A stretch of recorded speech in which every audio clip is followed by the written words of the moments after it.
I know, I'm going to stop now. Good evening, everyone. Welcome back to my channel. It's True Crime with Jess. I'm here every Tuesday and Thursday, 8 p.m. Tuesdays are my request evening.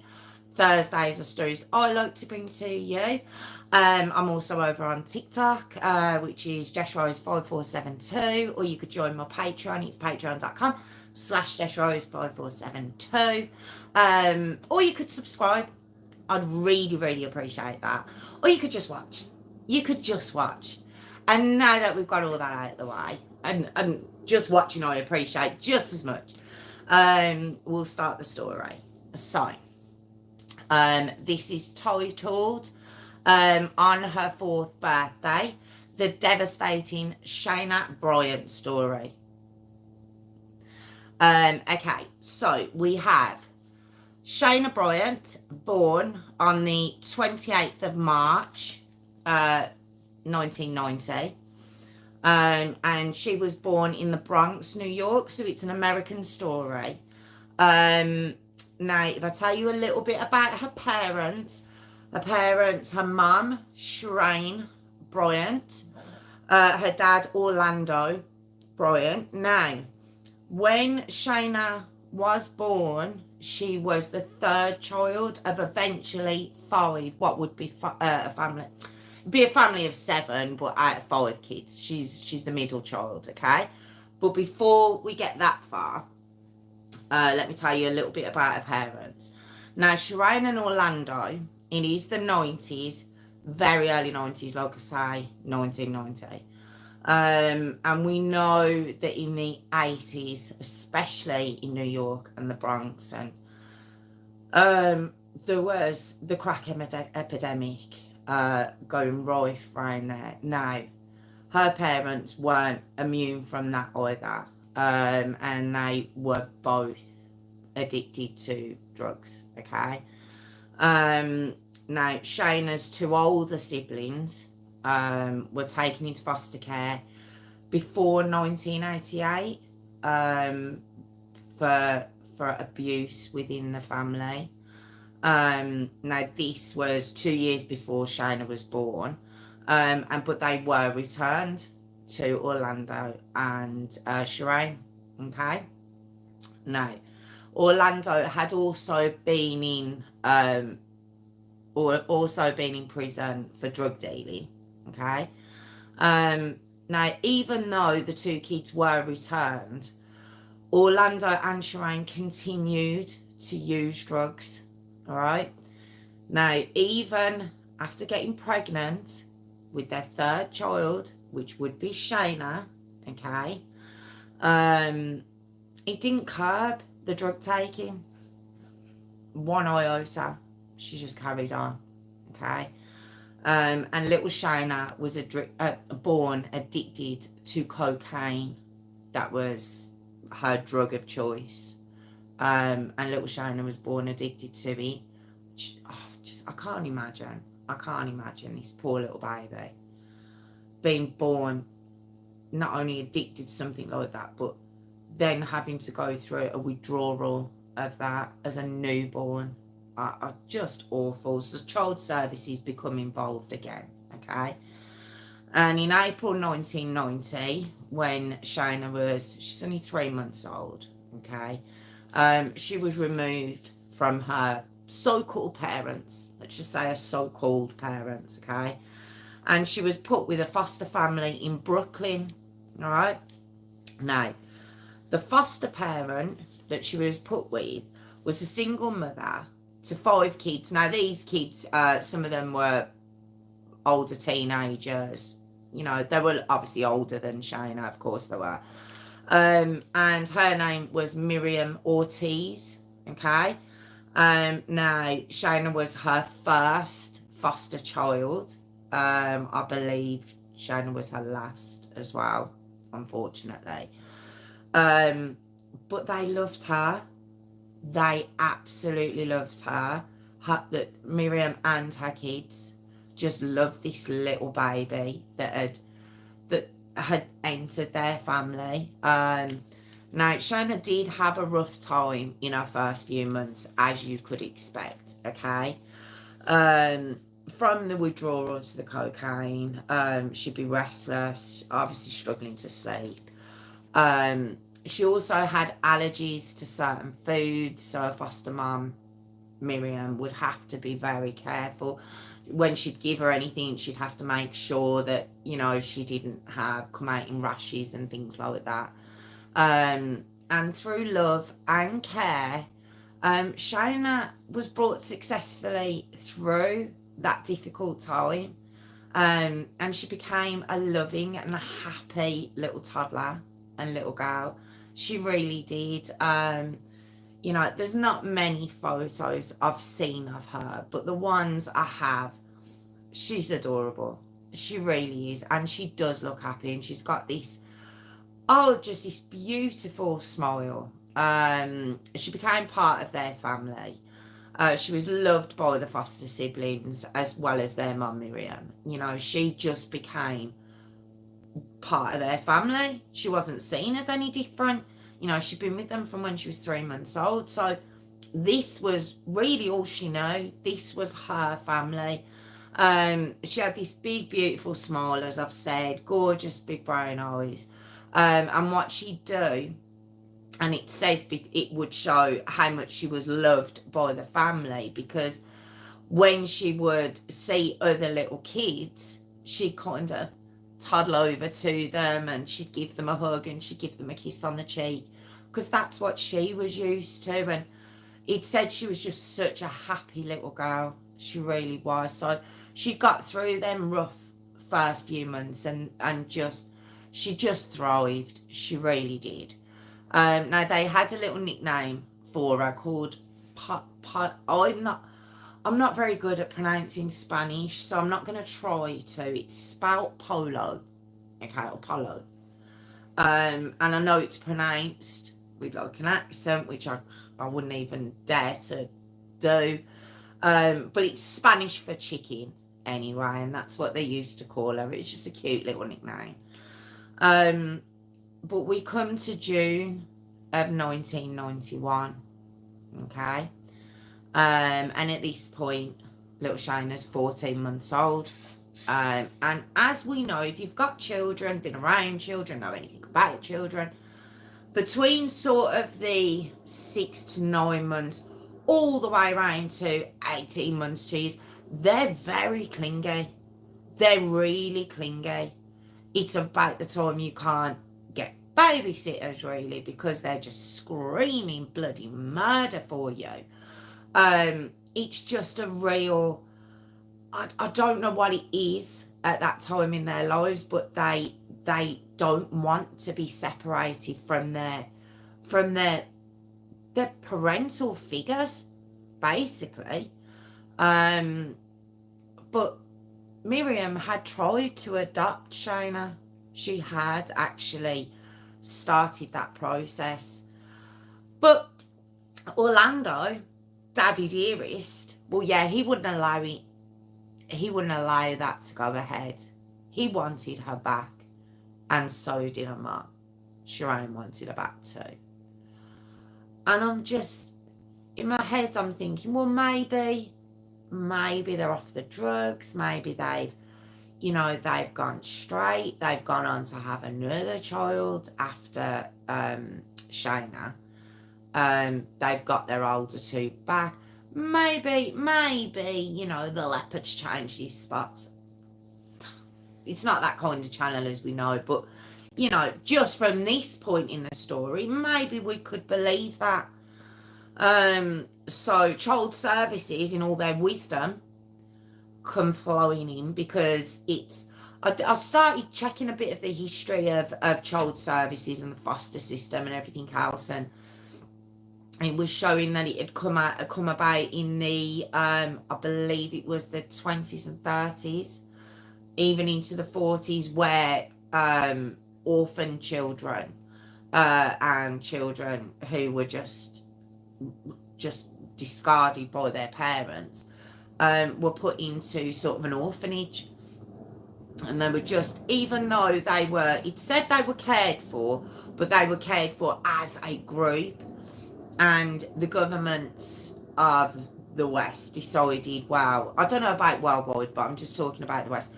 They decided that actually that's not good for children to all be just put in one place where they're not getting that one-to-one care. They're not thriving in these orphanages, and hence where the foster system come into play. But then with the foster system, they started to notice that there was foster carers who were like just giving these kids back. And then they went through this big change again, come the 70s into the 80s, where they were like, actually, no, the best place for these kids is with the parents. We've took them off because they're drug addicts or they're beating them or whatever reason. No. What we feel is that give them back to the parents. Let's do that. I mean, it's just crazy. It's just crazy. When I was researching some of these, I think it was yesterday, it was like, what is going on? Anyway, I've gone off on a little rant there. But like I say, she tried to adopt. Miriam had tried to adopt little Shayna, and Orlando had said no, and Child Services and their infinite wisdom decided yes, she needs to go back with her biological parents, who she doesn't know. She's never been around them. There wasn't even, as far as I've seen, there wasn't even any supervised visits where she'd just go and meet them. It was just like, there you go, you're going back. These are your mum and dad. Get on with it. You know, the siblings that you believed were your brothers and sisters, no, these are actually your brothers and sisters. Crack on, and we'll see you in a few months. It's kind of what was done. Now, like I say, these were strangers to her, but her older and her younger sibling, she does go on to have 2 younger siblings eventually, quite in quick succession. But they welcomed her back. They did, because like I say, she was an adorable little girl, very happy little girl. She was smaller than them, but she really was. They doted on her own biological siblings. And neighbours would say they'd see the kids in the hallway of the apartment buildings running around playing tag.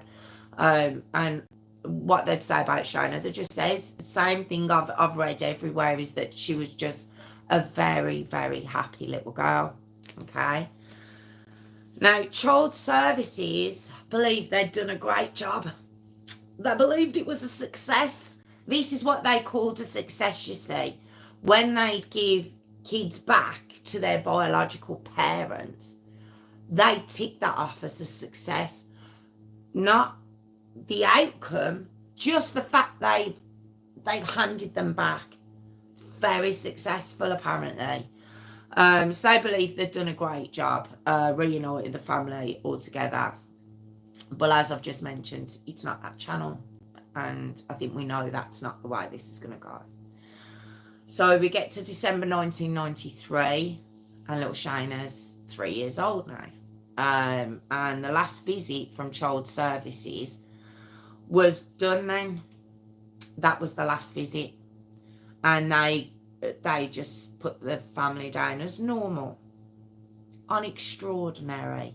That's not the right word. But normal was used a lot. They're a normal family. And they take the kids to school and they go to church. And, you know, all's good. All's good in the house. And they close the case. Okay. But behind closed doors, things were far from normal. Shireen and Orlando, they were still taking drugs. Of course they were. And they were very, very violent to all their children. No, you know, it wasn't just one. It's not a scapegoat kind of scenario. All the kids were beaten, but they did save their special ones for Shayna, though. They did. Now all these kids are under 8. They're at this point now. There are 5 children, and their age, the youngest is 2 and the eldest is 8. So they're all between those ages, okay?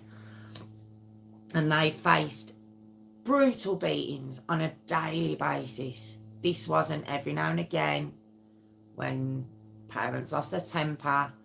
This was daily. And it would be anything that parents could get their hands on. And I do say parents because, yes, it was both of them. And if it wasn't a belt, it was a slipper, any object, it'd be their fists or their feet, even a hanger, just anything they could get hold of, just any kind of object. And if nothing was nearby, their hands and feet would do just as well to kick and punch these very small children.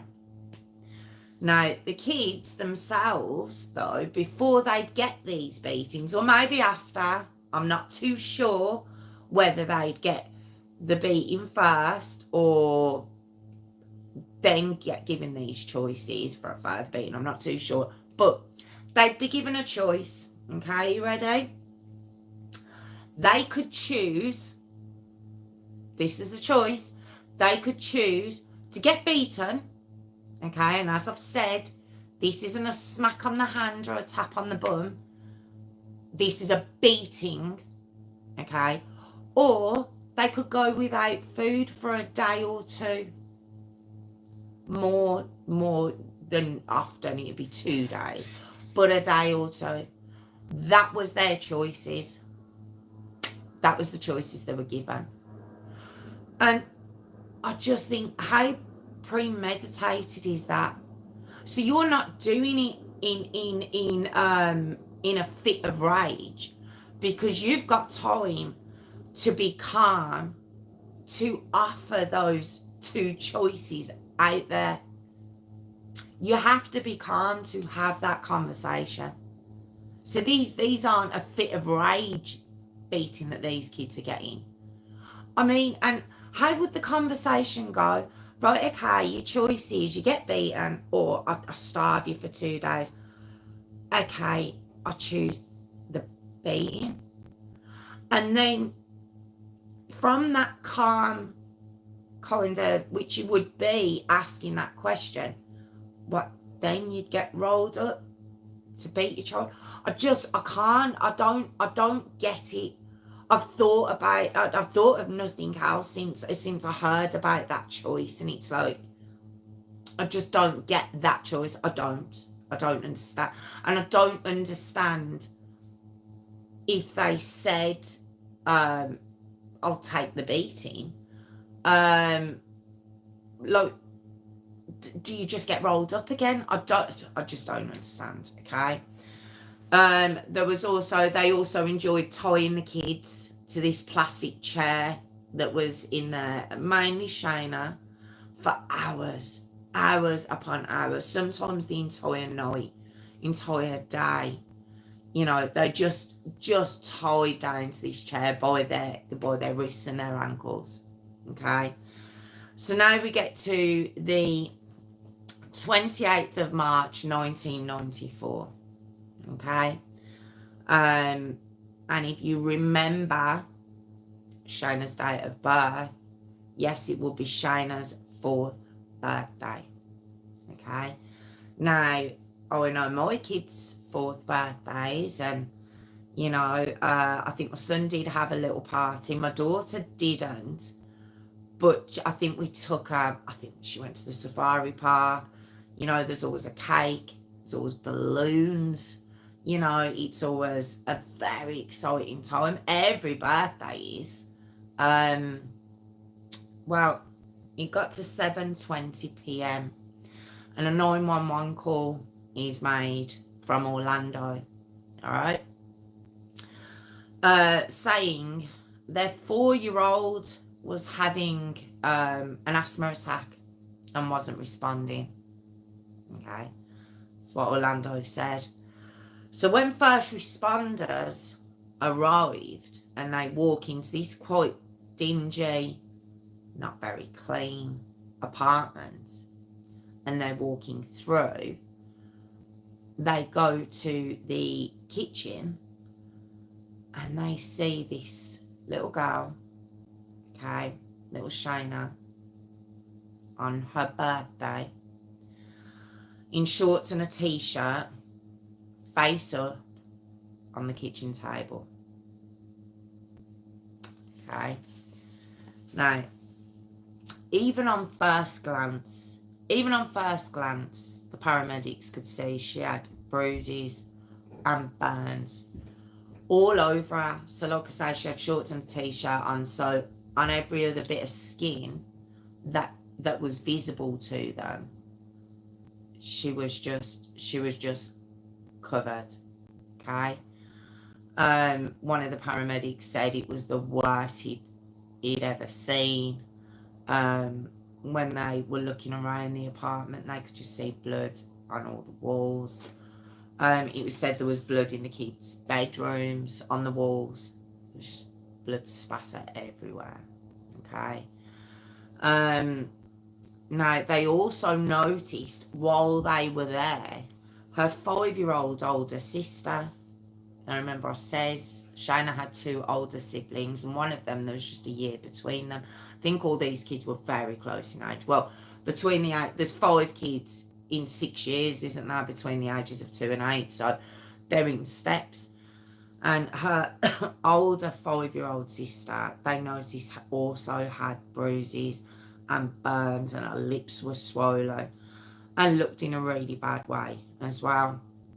So both little Shayna and her sister, I believe her name's Joy. I've only seen the name once. I'm probably not going to say it again, but that was the name I saw. Both little girls were rushed to the hospital. Okay, but it was too late for Shayna. It was too little, too late, and she died on her 4th birthday, on the day of her actual birthday. And it's just, I mean, did she even know it was her birthday? Did they even say happy birthday? I just don't know. Okay. Now, Orlando, Daddy, he was quickly arrested. Okay. Followed by Shireen quite quickly. You see, when paramedics got there and the authorities got to the apartment, she wasn't there. She'd took the other 3 kids. So she'd left the 2 badly damaged kids back at the apartment. She took the other 3. I believe it would be the eldest and the 2 youngest. And she went round to her friend's house. Authorities caught up with her very quickly, and both of them are arrested. Okay. Now, the autopsy was done on little Shayna. All right. Now, the manner of death, quite obviously, is a homicide. And, there was just a lot of causes of her death. Now, she was malnourished, because I'm presuming she chose to go without food rather than getting a beating when she was given these choices. So she was malnourished, and at 4 years old, she was 26 pounds. She wasn't even 2 stone. I mean, my son was that 9 months old. Around about, if I not, I know he was. I did have a big boy, but I'm pretty sure he is that way at 9 months. She had bruises, as they'd spotted when they walked into the apartment, but she had bruises all the way down to the bone. How much damage do you have to? How hard do you have to hit to bruise someone to the bone? She had lacerations all over her.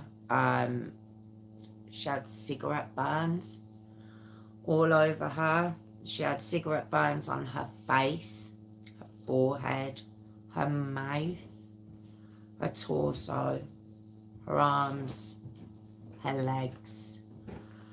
And this is from her mum and her dad. This is from both of them, I believe. How do you burn a child in the mouth with a cigarette?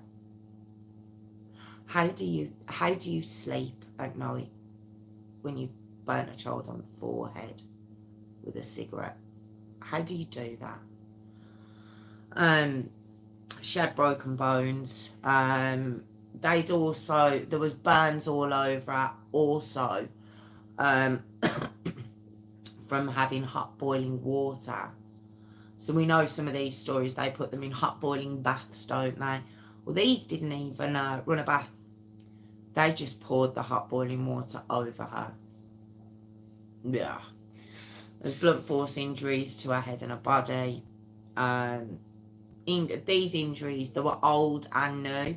So the injuries that they could see were over older injuries that were on her. So this had been going on for a very long time. There was deep tissue bruises on her wrists and her ankles from being tied to the plastic chair. Bruises on her neck from being choked by her dad. Yuck.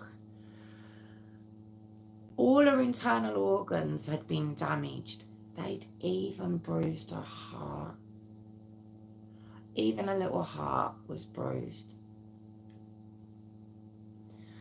Now, the other kids said they all got beat.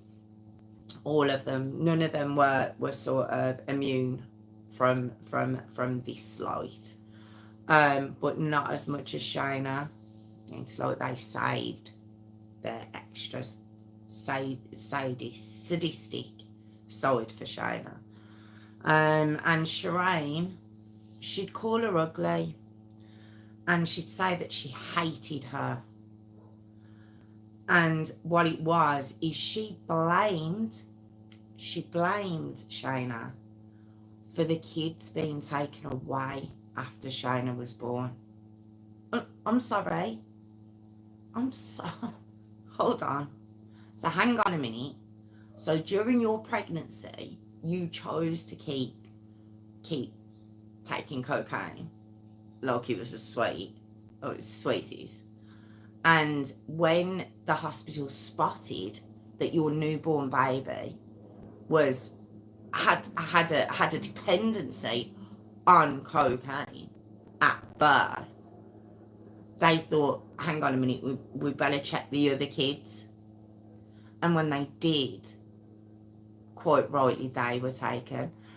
And that's the blame of your newborn little girl. Well, apparently so. So Shireen believed. Yeah, it was all Shayna's fault. So we got back to the 28th of March of 94, Shayna's birthday. And thanks to the other children, her siblings, we know what happened. And instead of blowing out her candles on her birthday, on a little birthday cake, Shayna, who was starving, she was dehydrated.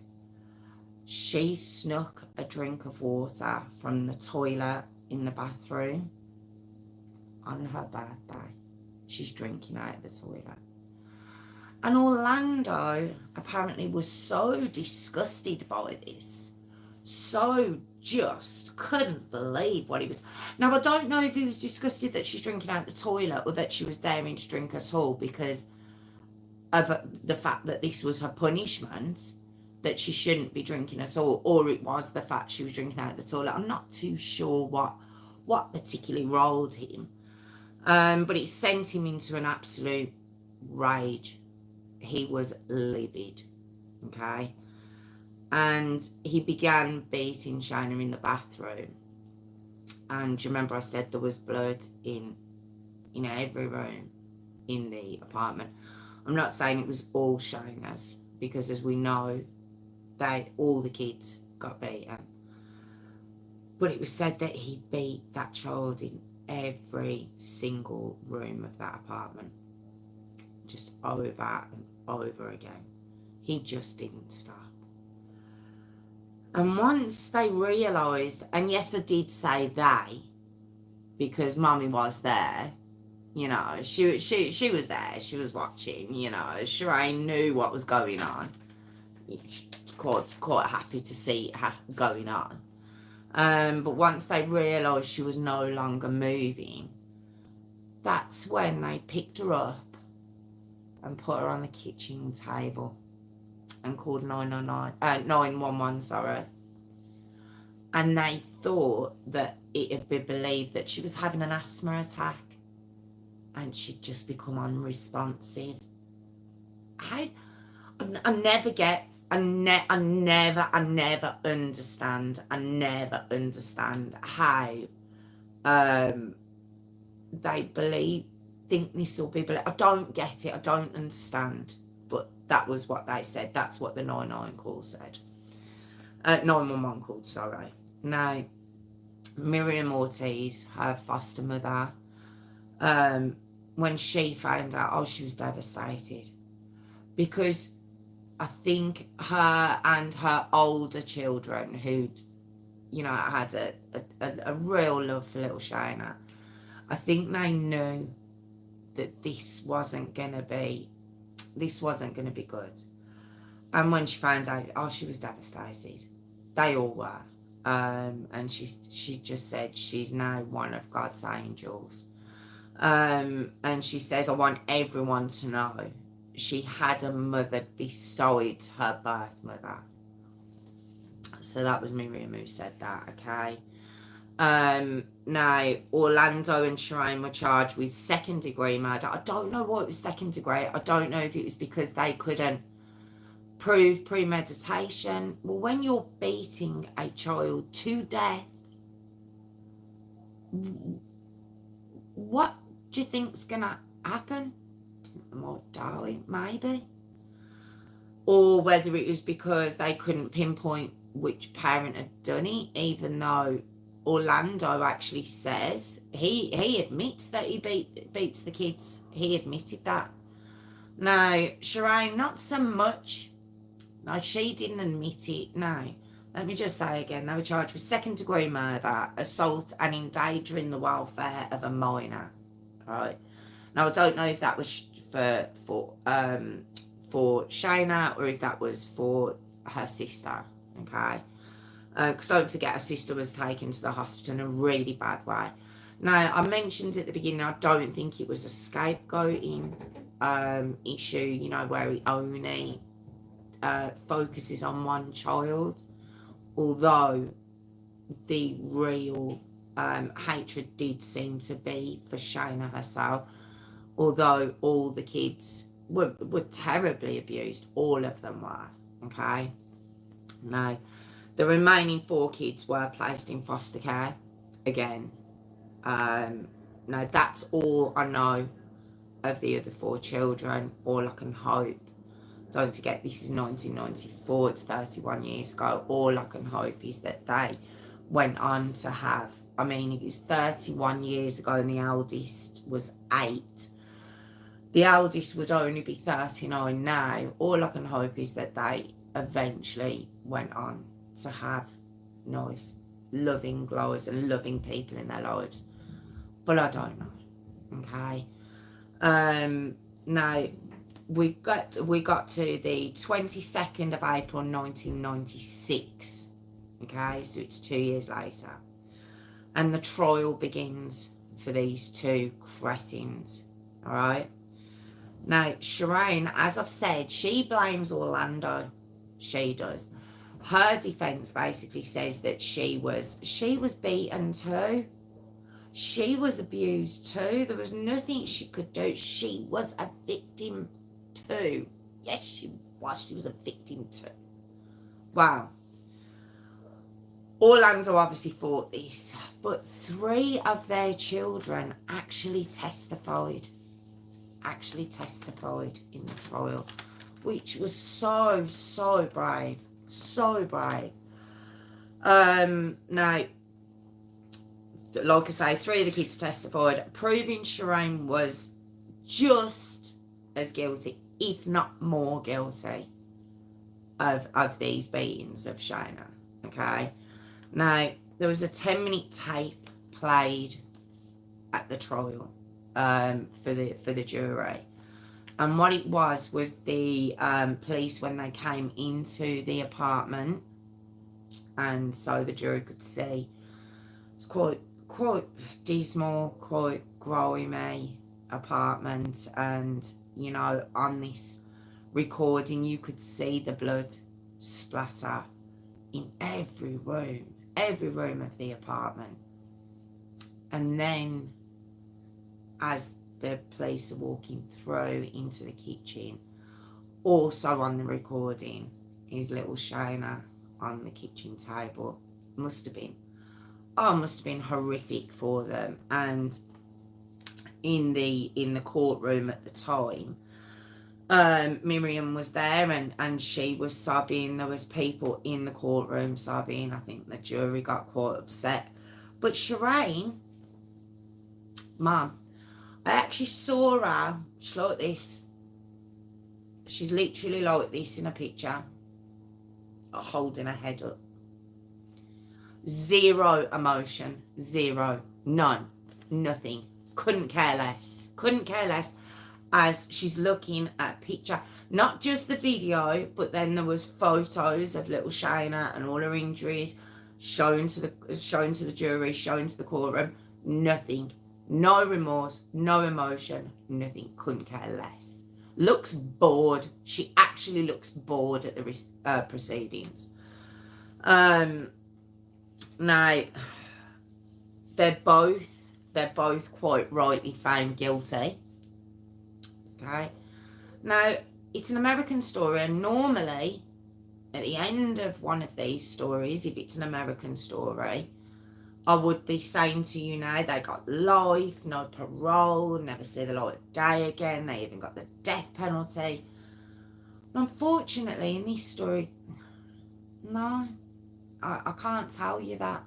I'm genuinely quite disappointed. Okay. Now, the sentences were brought in for Orlando on the 10th of June 96 and for Shireen on the 13th of June 96, I believe. Orlando was given 18 years. Now, I've looked everywhere, and if he's been released, he's kept his head down. And I can only presume he has been released. Because Shireen actually got more. She got 25 years. She did. But now, she would have been out now. If she'd have done her full 25 years, she'd have still been out now. But she didn't even do that. She was released in 2012. She done 16 years. 16 years. That's all she got. That's all she did. It's just so disappointing. I mean, let's face it, if this was a UK story, they'd have probably got 2.5 years and got off, you know, after a year with good behaviour, let's face it. But it was just, I just found it quite disappointing. Now, the judge, when she was handing down the sentence to Shireen, she actually said it should come as no surprise you remain unmoved by these photos of Shayna. You were merely viewing your own artwork and that of your husband. Shayna's small body became your canvas, and your cigarettes, curling iron, hands and belts were your etching instruments. And that was the judge who said that. So like I say, even the picture I seen, she looked bored, but she must have been like that throughout the whole trial, which obviously wasn't lost on the judge. And the fact that curling iron, there was a curling iron used. I can't, just the things that were being used on these children is just, I still can't get my head around, even though I've now told you, and you know, even while I was researching it, but now I've voiced it, I still struggle to get my head around burning a child with a cigarette in the mouth and forehead, just everywhere. It's just utterly awful. And like I say, all I can hope is that her siblings went on and found love from some sort of caregiver. Now, Shayna herself, she would have been, I think I've written down, she would have been 35 this year. It's just utterly heartbreaking. You know, Miriam and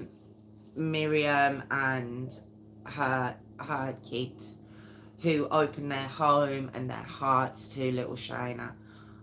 You know, I hope they're okay. It's just an utterly heartbreaking case, and it's child services again.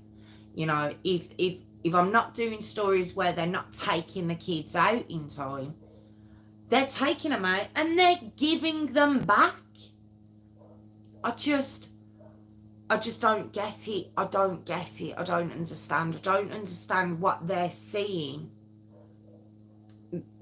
that gives them these impressions that everything's okay. I mean, it was said Shayna was being beaten for a very long time. These kids were being abused for a very long time. The last times child services were there were in December of '93. You know, by March she was dead. So this wasn't only going on for 4 months. You know, it didn't just start up then. So how did they not see this? How did they not see anything? I just don't understand. But yeah, that was the devastating Shayna Bryant story. Oh, just utterly heartbreaking. But thank you so much for joining me. I really do appreciate it. Like I say, I'm here every Tuesday and Thursday at 8 p.m. These stories do go on my pre-recorded videos at the weekend, or I am over on TikTok. But yeah, thank you so much for joining me. I really do appreciate it, and I'll see you next week. Thank you.